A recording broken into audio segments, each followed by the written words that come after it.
अगस्त अस्थि प्रस्त समस्त यदुवंशियों को लेकर के अस्त व्यस्त हो गए।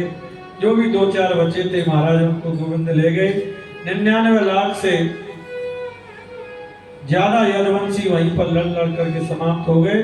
बाकी जो बचे थे कृष्ण बलराम के चरणों में प्रणाम किया और वहां से गोविंद अपने आपके चरणों में हम सेवक हैं और शेष नाग आदि सभी को लेकर के सांद्रिक वन में आपका बड़ा भ्राता बन करके आया हूँ।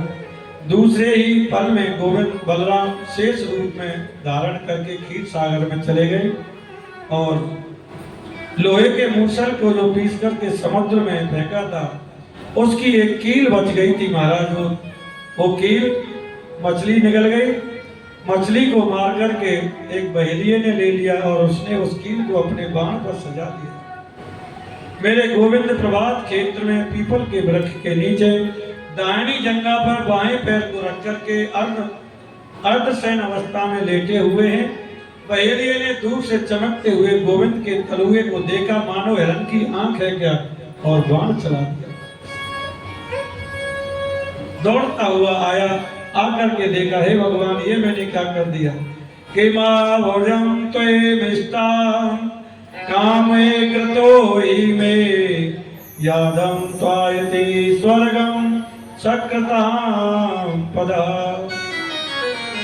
प्रभु बोले, हे बहेलिया चिंता न करो, मेरी इच्छा के बगैर कुछ नहीं हो सकता। तुम्हारा कर्ज बाकी था सो वो उतर गया, अब तुम सीधे स्वर्ग चले जाओ। कई संत कहते हैं कि सुग्रीव के भाई बाली को भगवान ने श्री राम ने चक्कर के बाण मारा था, शायद वही बहेलिया बन करके आया। अन्य अन्य ग्रंथों में अन्य कथाएं हैं, संतों के अपने अपने मत हैं। और इतने में ही वहां अर्जुन आए महाराज, देख करके कहा, प्रभु ये बाण किसने चला दिया, किसने आपकी ये दिशा की है, किसने ये दुस्तास किया है, मुझे बताइए। प्रभु बोले, अर्जुन तुम तो गांडीव धारी हो, परम प्रतापी हो, तुम द्वारका जाओ और द्वारका में जितने भी हमारी पत्नियां हैं सबको सीधे लेकर के वृंदावन आए और वे सब कुछ दिन ही किशोरी राधा के चरणों में वास करेंगी तो उनका कल्याण हो जाएगा।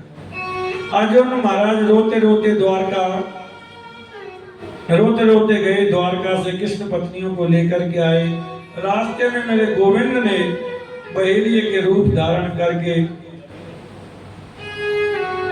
अर्जुन के गांडीवादी सबको ले लिया। भगवान ये बताना चाहते हैं, अर्जुन मेरे बिना तेरा गांडी भी किसी काम का नहीं है, ये मेरी ही शक्ति से चलता है।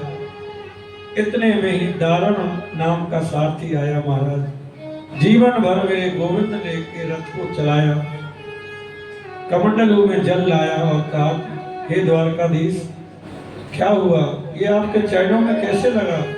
भगवान बोले, दारुण मैंने तुम्हें कभी सारथी नहीं समझा, मैंने तो तुम्हें हमेशा अपना मित्र समझा है। जब भी प्रभु महल में प्रवेश करते या महल से बाहर जाते, दारुण सारथी के कंधे पर हाथ रख कर के चढ़ते महाराज, बड़ा ही स्नेह करते हैं गोविंद दारुण से। भगवान ने कहा, द्वारका जाओ और जो 10-5 ब्रजवासी बचे ना उन्हें भी कहो कि द्वारका छोड़ दें, क्योंकि द्वारका पानी में डूबने वाली है, समाप्त होने वाली है। ऐसी परिस्थिति बनी, मेरे गोविंद का आदेश पाकर के दारुण द्वारका गए। आकाश मंडल में देवता लोग सब खड़े हुए हैं, देख रहे हैं कि भगवान अपनी लीला को संपन्न करके कहां जाते हैं, जरा हम देखें तो सही। आंखों की टकटकी लगा करके महाराज देख रहे हैं कि गोविंद कहां जाते हैं। देखते देखते महाराज धीरे धीरे महाराज गोविंद वहीं पर शरीर विलीन हो गया। यो वेतम भोक्तम रूपम कृष्णस्य परमात्मनम या चेलम स्नामते सर्वतम कर्मणा विदुः। व्यासी कहते हैं कृष्ण की कभी जन्म नहीं होता, कभी मृत्यु नहीं होती, वे तो अवतार लेते महाराज।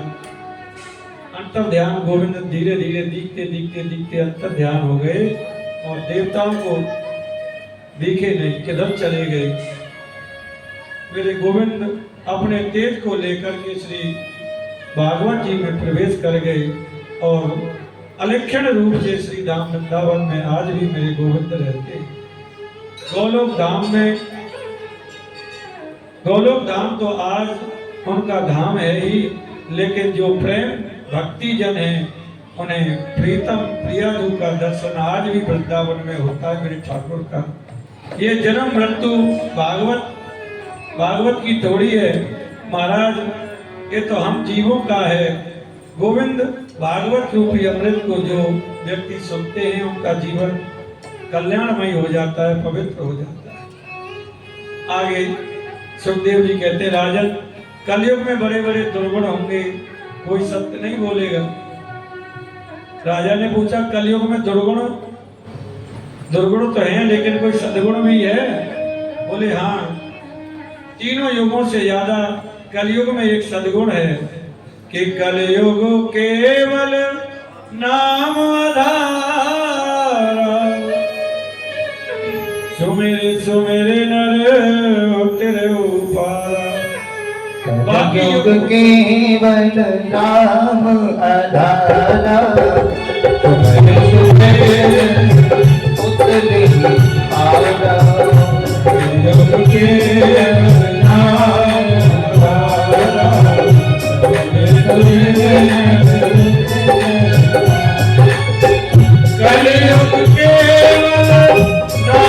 आधारा, कलयुग केवल नाम आधारा, कलयुग केवल नाम आधारा। सुमेरे उतरे आरा।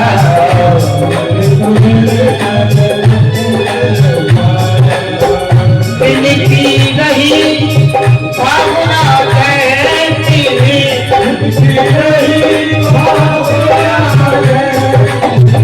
इनकी नहीं भावना कहती, इनकी नहीं भावना कहती। प्रभु मूरत से शीत कहते, मूरत से प्रभु मूरत से शीत कहते, मूरत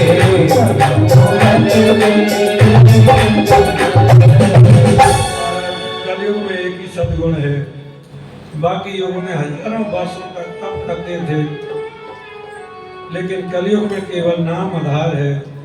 नाम का आश्रय ले लो, मुक्ति हो जाएगी। सुखदेव जी कहते हैं, परीक्षित मैंने तुझे भागवत की कथा सुनाई, 7 दिन पहले तुम्हें मरने का श्राप लगा, गले में ऋषि के गले में सर्प डालने की वजह से तुझे मृत्यु का श्राप लगा, और संतों ने तुम्हें 7 दिन में मरने का श्राप दे दिया था। साथ में एक तक्षक दसने के लिए तुम्हें मृत्यु हो जाएगी, तो तक्षक आज आएगा। सभी की मृत्यु तक्षक के काटने से होती है। तक्षक ही काल है महाराज, काल कोई तक्षक कहते हैं। राजन मैं एक बात आपसे पूछना चाहता हूँ, क्या तुम मरोगे? सुखदेव जी ने एक प्रश्न किया, क्या तुम मरोगे? परीक्षित ने एक क्षण भी नहीं लगाया, राजन गुरुजी मेरा जन्म ही नहीं हुआ तो मेरी मृत्यु कैसे?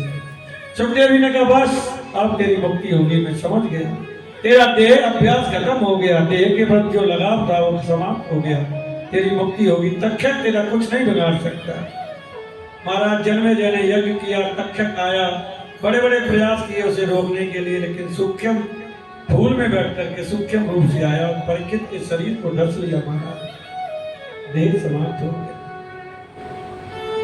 सुखदेव जी चाहते तो मृत्यु को टाल सकते थे, लेकिन मृत्यु को टालना समस्या का समाधान नहीं था। आत्मबोध कराना था, मुक्ति का मार्ग प्रसिद्ध कराना था।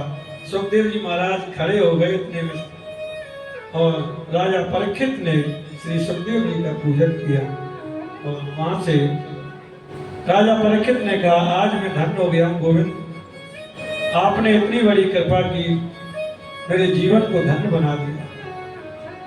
और वहां से महाराज परीक्षित जी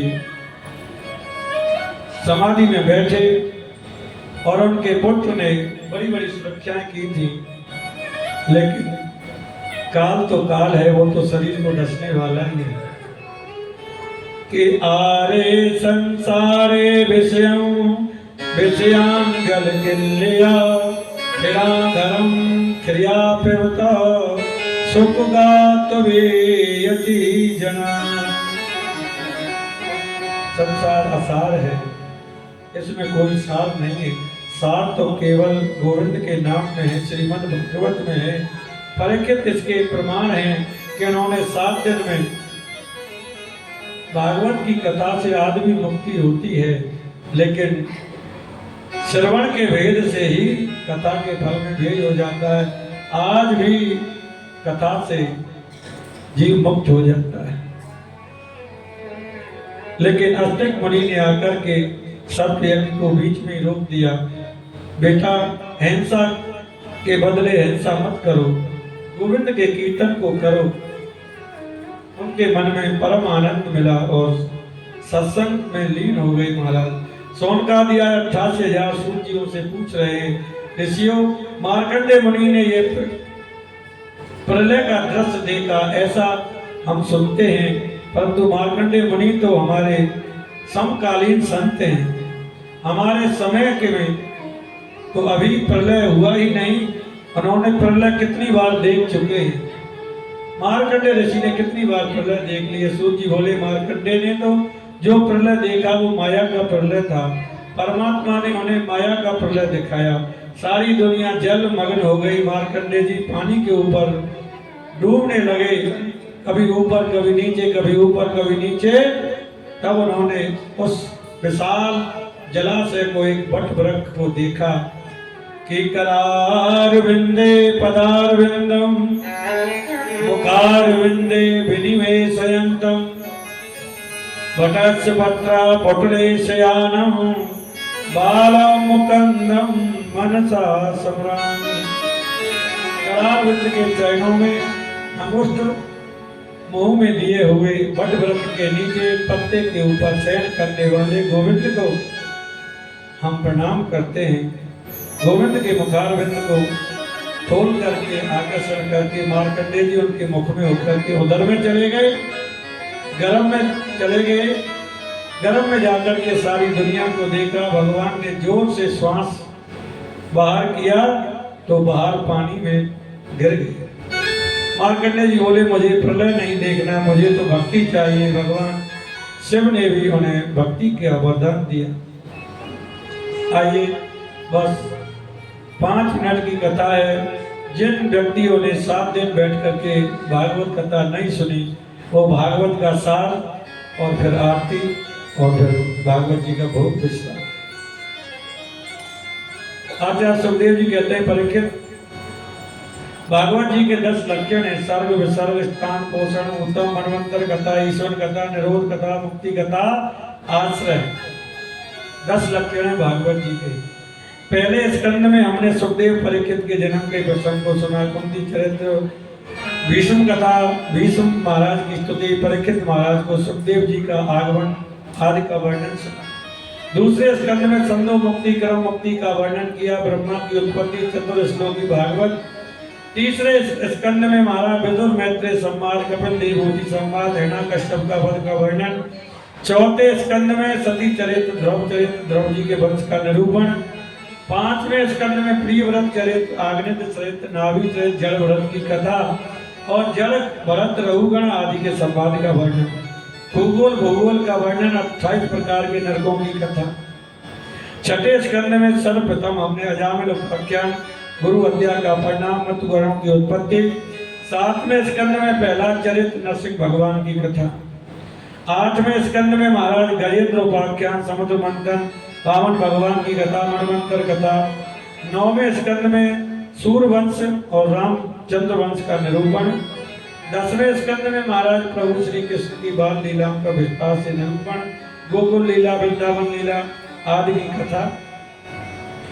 11वें स्कंद में महाराज नव योगेश्वर संवाद, कृष्ण उद्धव संवाद, यदुवंशियों को श्राप लगने की कथा। यदुवंशियों को आपस में लड़ करके झगड़ करके भगवान का स्वधाम गमन और उद्धव को भद्र का समझाने की कथा। 12वें स्कंद में कलयुग के दुर्गुणों का वर्णन, नाम की महिमा का वर्णन और उसके बाद में सुखदेव जी परीक्षित के अंतिम उपदेश और वहां से प्रस्थान करके तक्षक सर के धस जाने से परीक्षित की मृत्यु और उनका मुक्ति। अंत में जन्मेजय का यज्ञ, सर्प यज्ञ करने के आस्तिक मुनि के समझाने पर मार्कंडेय जी को माया का प्रलय देखा और उसकी संक्षिप्त वर्णन और श्री भागवत जी का सार। अंत में कहते हैं कि निगम गानाम यथा गंगा देवानाम मुच्यतो यथा वैष्णानाम यथा शंभो पुराणानाम तथा। जैसे बहने वालों में गंगा श्रेष्ठ है, देवता में अच्युतम कृष्ण श्रेष्ठ है, वैष्णव नाम यथा शंभु, वैष्णवों में भगवान श्रेष्ठ है, ऐसे ही पुराणों में श्रीमद् भागवत जी श्रेष्ठ है। क्षेत्राणाम चैव सर्वेणाम यथा काचे अनुकाम तथा पुराणाभिताताम श्रीमद् भागवताद्वि। जैसे क्षेत्रों में काशी श्रेष्ठ है, पुराणों में श्रीमद् भागवत सर्वोत्तम है। महाभागवत पुराणों का तिलक है, वैष्णवों की परमहंस है, सहता है, भक्ति ज्ञान वैराग्य इसमें त्रिवेणी है।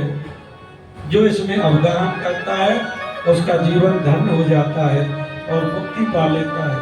अंत में सुखदेव जी कह रहे हैं कि नाम संकीर्तन की महिमा बड़ी विशाल है और जिनके नाम कीर्तन सभी कलेशों को दूर कर देते हैं, सभी पापों को दूर कर देते हैं, उन परमात्मा के श्री हरि को प्रणाम करते हैं, बार बार वंदन करते हैं।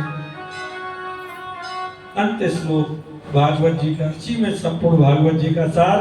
सभी अपने हाथ जोड़ करके बैठे और हमारे साथ में सभी मंत्र का जाप करें कि नाम संकीर्तनम यस्य, नाम संकीर्तनम यस्य सर्व पाप विनाशनम, सर्व पाप विनाशनम, प्रणामो दुःख शमनः, प्रणामो दुःख शमनः, तं नमामि हरे परम, तं नमामि हरे परम। नाम संकीर्तनम यस्य, नाम संकीर्तनम यस्य सर्व पाप विनाशनम, सर्व पाप विनाशनम, प्रणामो दुःख शमनः, प्रणामो दुःख शमनः, तं नमामि हरे परम। तं नमामि हरे परम। जो भगवान का नाम सभी कलेशों को दूर कर देता है, सभी मनोकामनाओं को पूर्ण कर देता है। आप सबका बहुत बहुत धन्यवाद, आपने खूब सहयोग किया और हमारे जजमान जी रमेश देवी जी, गीता जी और राम मंदिर सभा के सभी